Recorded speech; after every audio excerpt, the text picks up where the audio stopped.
Ça vous est déjà arrivé de vous sentir invincible en jouant à un jeu? Pas parce que vous avez récupéré une étoile qui annule toutes les attaques, récupéré 3 masques ou genre éclaté une télé, mais parce qu'à ce moment-là, pour une raison précise, c'est vous, le joueur, qui étiez devenu invincible. Ce sentiment, je me souviens très distinctement d'une fois où je l'ai eu. C'était sur Ori and the Will of the Wisps, et c'était grâce à la musique. Alors par contre, si vous êtes du genre arachnophobe, qui assez ou vite, parce qu'il va y en avoir une assez grosse on va dire. Le deuxième boss du jeu, c'est Mora.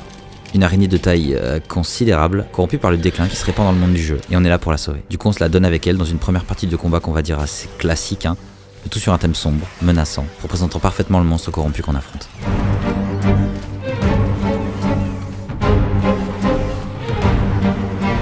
Puis, une fois qu'on lui a ôté une partie de sa barre de vie, le combat devient une poursuite.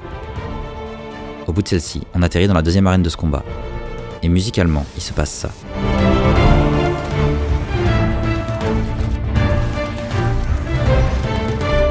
Le thème est toujours là, mais cette fois, il est devenu optimiste. Comme si Mora était en train de shifter et qu'il manquait presque plus rien pour la sauver. Alors on lui tape dessus, encore et encore, pour vaporiser toutes les traces de corruption restantes en elle. Et au climax du combat,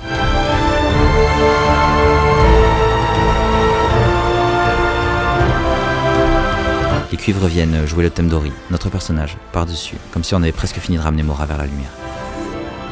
Dans cette saga, les OST des boss ont tout ce schéma. Une première partie illustrant le désespoir du monstre corrompu qu'on affronte. Et dans la deuxième, le motif d'Ori. Celui-là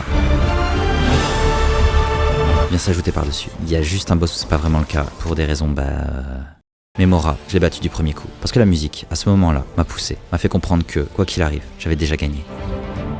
J'étais dans un état de concentration ultime, contre chacune des attaques envoyées sur mon personnage et les renvoyant sur le boss. Bon et puis c'est aussi dû au fait que dans la franchise Ori, c'est pas les boss le plus dur.